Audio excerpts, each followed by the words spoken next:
So, good afternoon, Miss. For today's video, I'm going to imitate the Mulan-inspired makeup tutorial.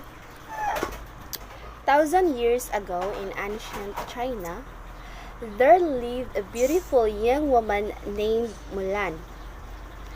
She lived with her parents and a dog named Little Brother. Mulan's father has once been a great warrior, but his leg had been injured in a battle. As only child, Mulan felt responsible for upholding the family honor. One day, a man arrived with terrible news from the emperor. The Huns, China's enemy, had invaded. The emperor had ordered that one man from every family, must join the imperial army. Mulan's aging father needs to fight. Mulan knew that her father was too old to fight. Late that night, she made a big decision. After saying a prayer to the ancestors, she used a sword to cut her hair. Then she put on her father's warrior's clothes, and as her parents slept, Mulan, now dressed as a young man, jumped onto her father's horse named Khan. Then she raced off to join the imperial army in her father's place. Somehow she would find a way to bring honor to her family. When Mulan arrived at the imperial army's training camp, she met Captain Li Shang. "What is your name?" he asked Mulan. "My name? It's Ping," Mulan said. To her amazement, Shang and the other soldiers believed she was a man. Shang worked hard to teach everyone. Mulan struggled to keep up. Shang told her to go home. But to earn the soldiers' respect, Mulan retrieved it.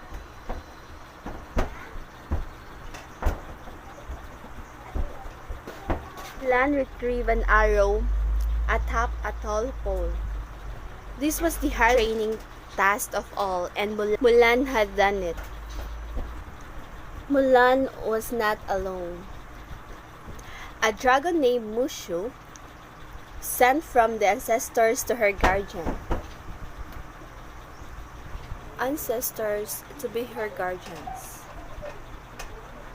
and a cricket named Kriki were always at her side.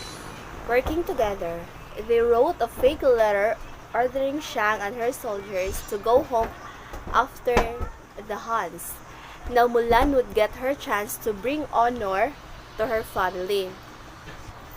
Heading the letter's message, Shang led his soldiers into the mountains. Suddenly, they surrounded by thousands of Huns. Mulan got an idea. She grabbed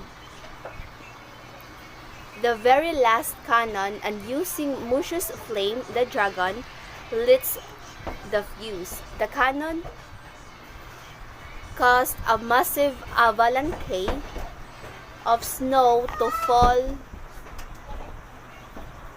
on the Huns. But the danger wasn't over. Snow was now racing toward Mulan and her friends. Mulan's loyal horse, Khan, ran to her side. She jumped onto his back, and just as Snow was about to bury Shang, Mulan pulled him safely.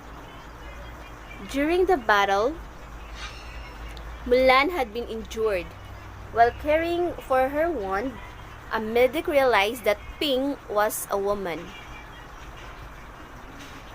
Shang had no choice but to leave Mulan behind, and she was sat with Han, Mushu, and Kriki.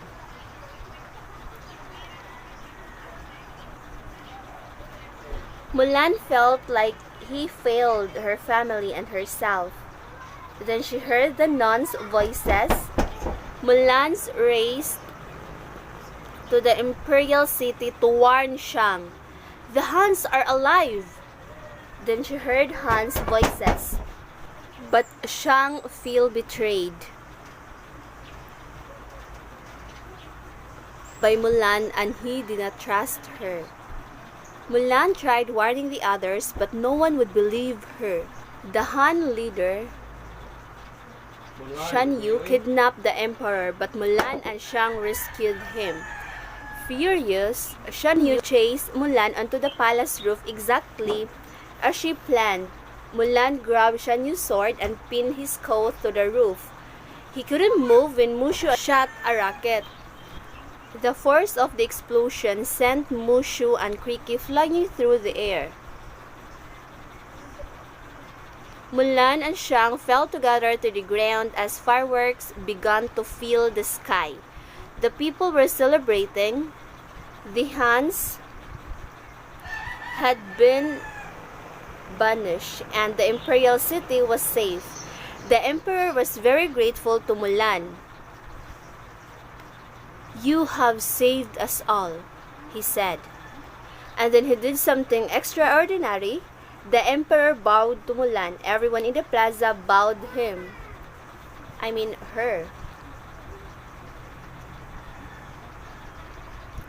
The emperor asked to stay on her as his advisor, but Mulan knew that it was the time to return to her family. At home, Mulan presented her father with a sword given to her by the emperor. "The greatest gift and honor is having you for a daughter," her father said. "I've missed you so." "Excuse me," said a voice behind them. "Does Mulan live here?" Shang had brought Mulan her helmet, and she invited her. Basically, the story tackles about the bravery of this Chinese girl who suffered herself just to protect their country from the Huns. She even imitated the actions of her father and